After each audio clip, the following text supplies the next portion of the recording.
Olá, seja bem-vindo a mais um estudo do livro de 1 Coríntios aqui na nossa igreja, no nosso canal no YouTube. Semana passada nós damos início ao capítulo 7 desse livro e hoje a gente vai fazer a segunda parte, a segunda sessão deste capítulo. Antes da gente começar, eu quero convidar você a orar ao Senhor comigo, pedindo sabedoria, esclarecimento, entendimento da sua palavra. Obrigada, Senhor, por mais essa oportunidade de estudo. E a minha oração é que, nesse momento, possamos aprender mais com o estudo da Bíblia e assim crescermos espiritualmente, aplicarmos no nosso dia a dia as verdades da Tua Palavra. Abençoa de maneira especial cada pessoa que estará assistindo esse vídeo, que está assistindo a esse vídeo.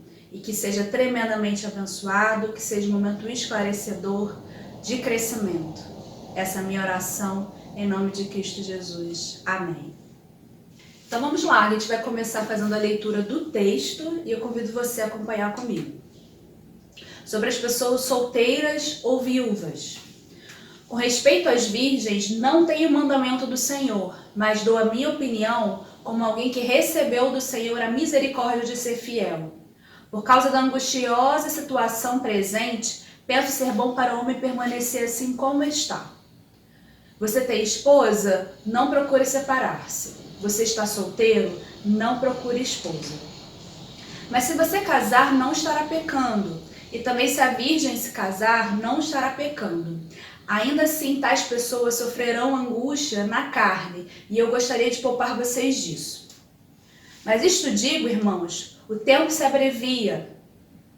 Por isso, de agora em diante, não só os casados sejam como se não fossem casados, mas também os que choram como se não chorassem, os que se alegram como se não se alegrassem, os que compram como se nada possuíssem, e os que se utilizam deste mundo como se não fizessem uso dele, porque a aparência desse mundo passa. O que eu realmente quero é que vocês fiquem livres de preocupações. Quem não é casado cuida das coisas do Senhor, de como agradar ao Senhor. Mas o que se casou cuida das coisas do mundo, de como agradar a esposa. E assim está dividido. Também a mulher, tanto a viúva como a virgem, cuida das coisas do Senhor para ser santa, assim no corpo como no espírito. Mas a mulher casada se preocupa com as coisas do mundo, de como agradar ao marido. Digo isso para o próprio bem de vocês, não para impor limitações, mas tendo em vista o que é decente, e para que vocês possam se consagrar ao Senhor sem distração alguma. Mas se alguém julga que trata de modo impróprio a sua virgem, se ela tiver passado a flor da idade e se as consequências o exigem, faça o que quiser, não peca, que casem. Contudo, aquele que está firme em seu coração e não se sente obrigado, mas tem domínio sobre a sua própria vontade e resolveu no seu coração conservar virgem a jovem, fará bem. Por isso, quem casa com a sua virgem faz bem, quem não casa faz melhor. A mulher está ligada ao seu marido enquanto ele viver. Mas se o marido morrer, ela fica livre para casar com quem quiser, mas somente no Senhor. Porém, ela será mais feliz se permanecer viúva, segundo a minha opinião, e penso que também eu tenho o Espírito de Deus. Então vamos lá, vamos começar a estudar versículo a versículo e a entender em que contexto Paulo dá aos coríntios todos esses conselhos. Vamos lá, a gente vai começar aqui com o versículo 25. Com respeito às virgens, não tenho mandamento do Senhor. A carta de 1 Coríntios é uma oportunidade que Paulo tem de responder uma série de questões que essa igreja havia mandado para ele. E provavelmente a questão das virgens seria uma destas questões. Ele fala que não tem o mandamento do Senhor, ou seja, o que ele quer dizer com isso? Que ele não recebeu nenhuma instrução direta de Jesus. Que Jesus também, em seu tempo de ministério aqui, também não falou nem abordou a respeito das virgens e de outros assuntos. A gente vai ver mais para frente que ele vai sempre dar a opinião dele no que diz respeito àquilo que Jesus não falou. E é importante mesmo Paulo se posicionar como líder, porque em 3 anos de ministério de Jesus Cristo, realmente ele não teria condições de abordar todas as questões da vida e todas as dúvidas que viriam. Então Paulo aqui está se colocando como líder espiritual dessa igreja e dando a instrução segundo o seu entendimento. E já que no final ele fala, como alguém que recebeu do Senhor a misericórdia de ser fiel. Essa frase, essa expressão, né, ele quer expressar que a centralidade está no Senhor. Ele dá sua própria opinião, explicando que é tudo do Senhor, que pela misericórdia do Senhor ele tem condição de dar uma opinião, mas que é sempre importante que em tudo o Senhor seja o centro e não ele mesmo. Continuando aqui o versículo 26, diz assim, por causa da angustiosa situação presente, penso ser bom para um homem permanecer assim como está. Ele vai começar a responder aqui uma série de questionamentos dos coríntios em relação ao casamento e ao celibato. Nos estudos anteriores, você deve ter acompanhado que Paulo ele combateu duas visões muito radicais entre os coríntios. Haviam aqueles que defendiam o casamento, acreditando que ficar solteiro no celibato era pecado, e também o contrário, aqueles que defendiam o celibato, dizendo que se casar era pecado. Paulo combate essas duas visões, dizendo que é um dom do Senhor, tanto o celibato como o casamento, e cada um precisa saber que dom o Senhor colocou na vida. Então, ele vem responder esses questionamentos e parece um pouco contraditório, né, quando a gente chega nesse versículo, alguém que fala que nenhum dos dois é pecado e que as pessoas podem fazer o que quiser, e aí quando chega nesse versículo parece que ele está tendenciando ao celibato como se fosse uma opção melhor do que o casamento. E não é isso que ele está querendo dizer aqui. Esse versículo é um versículo que merece muita atenção, e eu destaquei aqui em vermelho, angustiosa situação presente. A gente precisa entender que a angustiosa situação presente é essa, que faz com que Paulo aconselhe aos coríntios a repensar algumas questões sobre família, casamento e celibato nesse momento. Não se sabe ao certo o que seria essa situação, uma angustiosa situação presente, né? Mas aqui em 2 Coríntios, a próxima carta que estudaremos, no capítulo 1, versículo 8, tem um versículo que pode dar uma dica, mais ou menos, do que estava acontecendo naquela época, né, que Paulo escreve a carta. Porque não queremos, irmãos, que ignoreis a tribulação que nos sobreveio na Ásia, pois que fomos sobremaneira agravados mais do que podíamos suportar, de modo tal que até da vida desesperamos. Esse versículo revela um momento de muita angústia, de muito sofrimento por apóstolo Paulo. E é um versículo que merece a nossa atenção, porque Paulo é referência de firmeza, de renúncia, de escolha de viver para o reino de Deus, frases como tudo posso naquele que me fortalece. Paulo declara que sabia viver em toda e qualquer situação, na situação de fartura, na situação de falta. E esse mesmo homem aqui declara que viveu uma situação que fez até ele se desesperar da vida. Então, é importante a gente ficar atento que essa situação que Paulo vivia e queria alertar os coríntios merecia atenção, merecia que o povo ficasse alerta. E baseado nessa situação difícil, ele vai dar uma série de conselhos aos coríntios, que a gente vai acompanhar aqui. Para a gente entender melhor essa angustiosa situação presente ainda, eu trouxe aqui algumas datas para a gente entender a proximidade que estava de eventos importantes que atingiriam em cheio a igreja cristã naquela época. A igreja de 1 Coríntios ela é criada em 50 depois de Cristo. E a ocasião da carta é 56 depois de Cristo, primeira carta que Paulo envia. Ou seja, a gente está falando de uma igreja bem nova, de apenas 6 anos de idade. Pouco tempo depois, em 64 depois de Cristo, Roma é incendiada por Nero e começa uma grande perseguição aos cristãos. E logo em seguida, em 70 depois de Cristo, acontece o segundo advento de Jerusalém. Jerusalém é saqueada pela segunda vez com seus muros derrubados. Tudo isso tendo aí como comandante o comandante romano Tito, né, como idealizador desse movimento destruidor dentro de Jerusalém. E eu trouxe aqui esse versículo, ai das grávidas, para você ter uma ideia do horror que foi esse momento. Essa frase, né, ai das grávidas e das que amamentam, a gente encontra lá em Lucas 21, 23, que é Jesus que declara isso, né? E alguns estudiosos da palavra vão falar que Jesus provavelmente estava se referindo aos fins dos tempos mesmo, da sua volta, né, da sua segunda vinda, e também poderia estar se referindo a esse momento da história, do segundo advento, quando nesse momento as grávidas eram perseguidas, tinham espadas enfiadas nas suas entranhas, eram rasgadas de cima a baixo, e para quem era grávida e para quem amamentava era muito difícil escapar dessa guerra, de toda essa situação. Então provavelmente Jesus estava se referindo. Então eu trouxe assim, esse apanhado para a gente entender em que contexto, em que situação a igreja estava, numa eminência, ou se não já estava vivendo, né, alguns vestígios de uma perseguição severa contra a igreja. Então, diante dessa situação, desse movimento de guerra, perseguição, luta e angústia, que trazia até o desespero da vida para o apóstolo Paulo, é diante dessa situação que ele vai dar uma série de conselhos aos coríntios, para que ele tomasse a decisão tendo em vista todo esse momento que a igreja estava passando.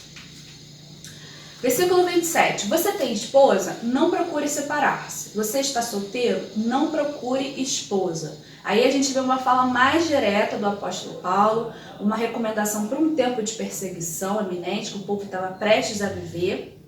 Ele fala, busca permanecer como está. Se você está casado, também não precisa se separar para ficar cada um por si. Você tem responsabilidades como casado, então permaneça casado. Permaneça defendendo a sua família. Mas se você estiver solteiro, fica como está, não procure esposa. Em tempos como vivido pela igreja naquela época, não era ideal se apegar a nada. Não formar família, não comprar, viver assim, livre, porque a qualquer momento tudo podia mudar, uma grande perseguição podia estourar. Então, para quem é solteiro, ficaria mais fácil uma fuga, né? Ficaria mais fácil proteger a própria vida. Então ele fala assim, gente, prestem bastante atenção naquilo que vocês decidem fazer nesse tempo presente, porque não é hora de mudanças, não é hora de se apegar a nada. Versículo 28 vai dizer, mas se você se casar, não estará pecando, e também se a virgem se casar, não estará pecando. Ainda assim, tais pessoas sofrerão angústia na carne, e eu gostaria de poupar vocês disso. Então, apesar do momento não ser o ideal para o casamento, e para a formação de família, Paulo não se opõe ao casamento, que isso fique bastante claro, tá? Ele salienta que é algo normal, que não é pecado, ou seja, se alguns ali tomassem a decisão de se casar mesmo assim, mesmo diante de uma situação difícil, eles não estariam pecando, ele não é contra o casamento, Paulo não é contra o casamento, ok? E aqui eu destaquei, né, a segunda parte. Ainda assim, as pessoas sofrerão angústia na carne, né? Sofrer angústia na carne aí implica que o casamento ele traz responsabilidades e compromissos difíceis de se assumir em tempos de perseguição e de guerra, né? Então o maior sofrimento seria para aqueles que teriam família. No meio da guerra você tem que se defender, tem que defender esposo, marido, os filhos, poderiam vê-los morrer numa perseguição severa. Então realmente numa situação como essa, quem é casado, quem tem responsabilidades com famílias, possivelmente ia sofrer muito mais.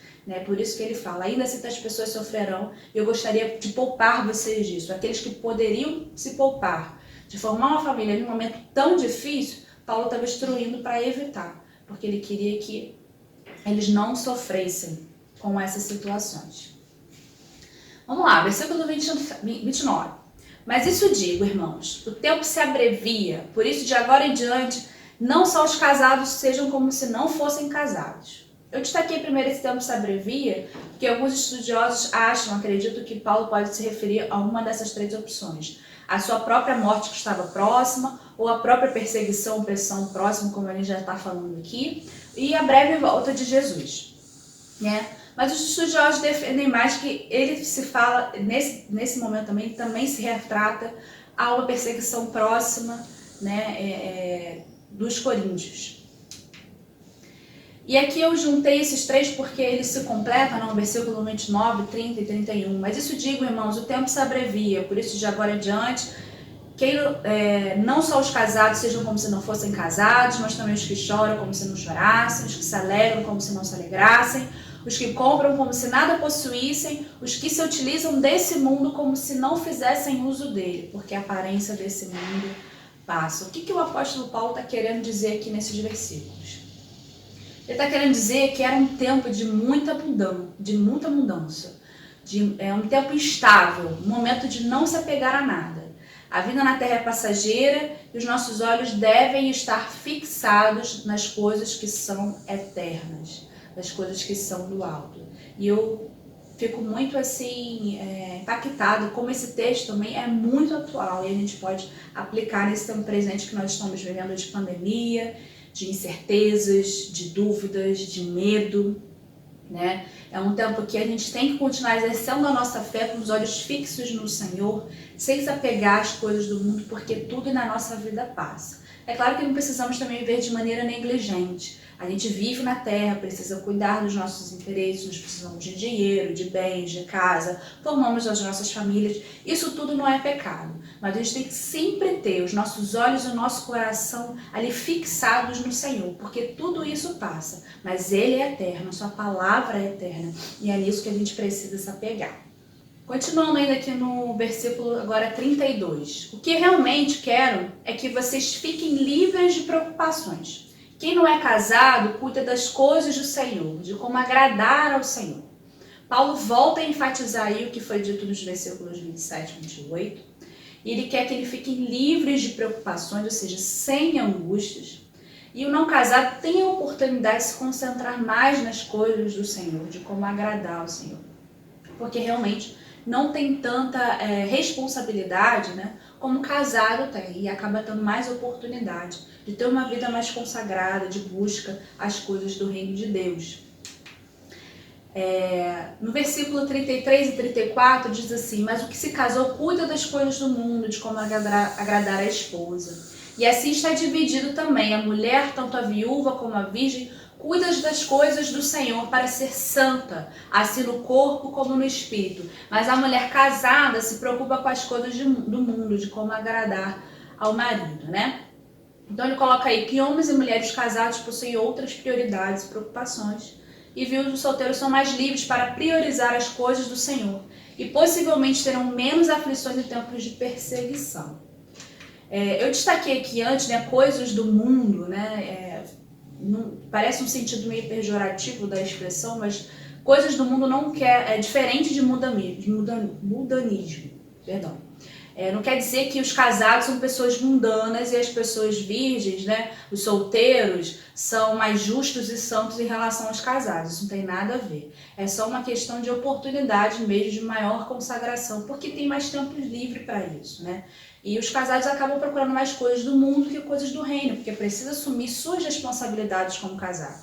Mas não são melhores ou piores à vista do Senhor, né? E realmente, quem é casado tem que priorizar a família, a casa, os recursos que precisa trazer, né, para sua casa. Não está em pecado por conta disso. É só uma questão realmente de comparação de quem vai ter mais tempo, quem vai conseguir priorizar mais. E naquele tempo que eles estavam vivendo, os solteiros teriam essa vantagem de buscar mais o Senhor, de estar mais livre numa perseguição, de fugir, enfim, não teriam tantas preocupações.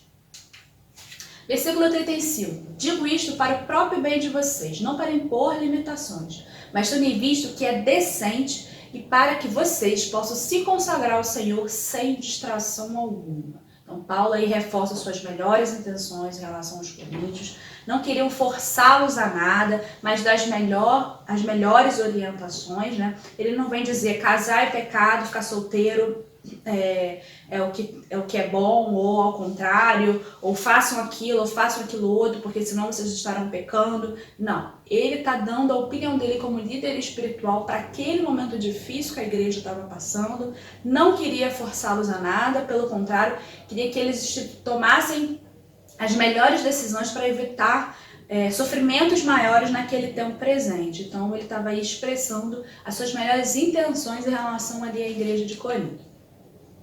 36. Mas se alguém julga que trata de modo impróprio a sua virgem, se ela tiver passado a flor da idade, se as circunstâncias o exigem, faça o que quiser, não perca que case. Então Paulo aí modera suas declarações em relação ao celibato e suas vantagens para aquele tempo, deixando claro que o casamento não deve ser menosprezado. Mais uma vez aí reforçando que o casamento não é pecado, tá? E que se assim deseja casar, tudo bem, não estaria pecando. Eu destaquei aqui alguém para a gente entender que esse alguém ele pode estar se referindo a um pai, um tutor que quer dar a sua filha, a sua jovem ao casamento, tá bom? E se há o desejo, e se esse for o dom da jovem, ela deve se casar. Então, uma coisa que ele estava pedindo para ser analisado. Olha, se esse é o desejo do coração dessa jovem, desse jovem, se casar, se esse é o dom, então que se case, não se prive por causa disso. Mas esteja atento aos acontecimentos presentes. 37. Contudo, aquele que está firme em seu coração e não se sente obrigado, mas tem domínio sobre a sua própria vontade e resolveu em seu coração conservar virgem a jovem, fará bem.